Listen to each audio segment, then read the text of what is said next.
Out on the course, I have selected 6 holes that give a flavour of what Liphook has to offer. A real challenge given the overall quality of the course. In 2020, 5 new holes were opened, and I've included 3 of these in my selection. These magnificent new holes greatly enhance the layout of this wonderful course and add a new level of fun, drama and strategy for members and guests alike. The 4th is the second of the par 4s and certainly not the easiest at 460 yards. The hole has everything a designer would be proud of.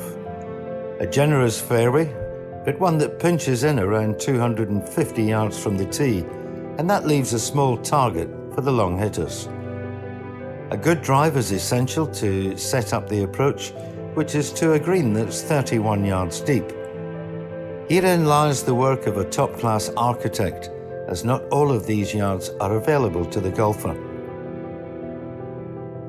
Anything shy and a touch left will catch a swale and trickle down a slope.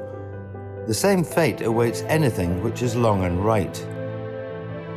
That leaves a small piece of putting surface to aim at, and the premium is on trajectory and control. A 4 here often feels like a birdie. The par 5 7th at 502 yards is heathland golf at its very best. A vision of sheer beauty to any golfer, but it has many challenges. The first of these is to find a fairway that tilts in the opposite direction to the shape of the hole.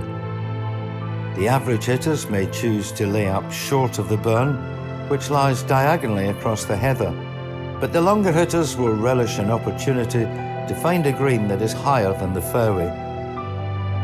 3 bunkers are embedded in the face of the rise, so no prizes for being short. To accommodate the difficulty of the approach, there is ample room beyond the putting surface that is 35 yards from front to back. I've seen many majestic par 5s during my travels, none are more elegant than Liphook's 7th. The 8th hole is known as Pulpit, and the first of the new holes to feature in this selection. It's a gorgeous little par 3, measuring 176 yards from the tips and 7 yards shorter from the members' tees. The hole is framed by vibrant purple heather and towering Scots pine trees. The whole of the green is visible from the tee, with a strip of fairway just short, should you prefer to run the ball onto the putting surface. That surface is 34 yards long and slopes ever so gently from back to front. The green is guarded by a tall lone pine on the left and 2 bunkers short and front right. These bunkers have heather eyelets on the top edge, which harks back to pictures of the original rugged heathland design from the 1930s. The championship pin position is tucked into the narrower section at the back of the green, so you've got minimal margin for error if you go flag hunting. Anything long or wide of the target is likely to find itself amongst those glorious pines. A birdie 2 here is one that will live long in the memory. The final hole on the front side is a 363-yard par 4 that doglegs from left to right. It may appear simple in the scorecard, but there's a decision to be made off the tee with plenty of hazards waiting to punish errant shots. The safe play is a shot at or just left of the single fairway bunker that sits 257 yards from the back tee. Anything that slips too far to the right can be blocked out by the pine trees on the inside of the corner, but the further left you aim, the shorter your tee shot needs to be to stay in the fairway. The further left you go, obviously, the longer your resultant approach will be. The hole is framed by a beautiful wetland area on the right-hand side of the approach to the green, which will catch any weak shots. There's also a smaller water hazard behind the bunker. It's very much in play.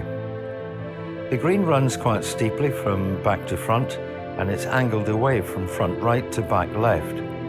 A deep bunker on the left will capture any shots that are pulled to a front left pin position, or coming up short when the flag is located in the back section of the green.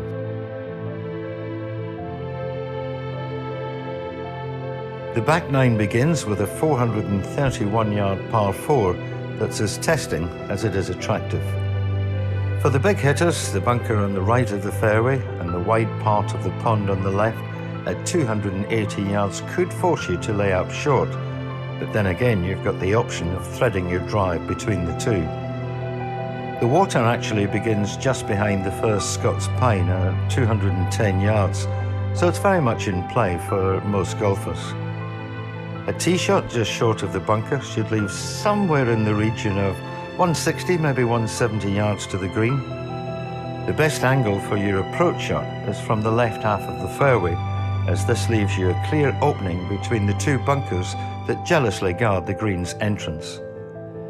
Play it too safe off the tee and bail out to the right, and you'll likely have to fly your second shot over an intimidating bunker just short of the putting surface. A stand of Douglas trees and a tumulus, a raised ancient burial ground, form an impressive backdrop to a green which is actually a lot larger than the clever mounding and bunkering makes it appear from the fairway. I warn you to be careful here. This is one of the strongest par 4s in the southeast of England, and as beautiful as it is, it's a potential card wrecker.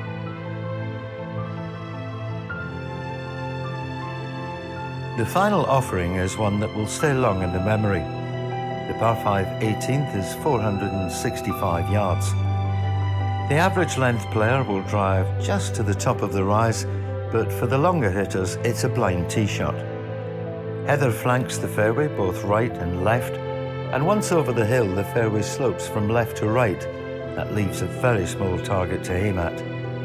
The layup is far from easy, as 4 bunkers covering 80 yards lie to the right side of the green's approach. That green is 29 yards in length, tilts from back left to front right, and is also two-tiered. And a word of warning here, putts from beyond the hole are devilishly quick. It's a closing hole that befits the quality of this magnificent course, and the charming yet understated clubhouse awaits just a few steps away. There are few courses in England that can match what Liphook has to offer. Now at 6,500 yards off the tips, whilst not long by modern standards, it offers a real test to any standard of golfer. Designed by A.C. Croom and Tom Simpson in 1922, and recently remodeled so successfully by the excellent Tom Mackenzie, they have left an indelible legacy for golfers to enjoy into the next century and beyond. I'm often asked if I had one course to play for the rest of my life, what would it be? If it was this heathland gem on the borders of Surrey and Hampshire, I'd be a more than happy golfer. I often realise how privileged I am to be a member. Thanks again for your time, and I hope you've enjoyed this short guide to Liphook. When your time comes to play it, I'm sure you'll take home many pleasant and many happy memories.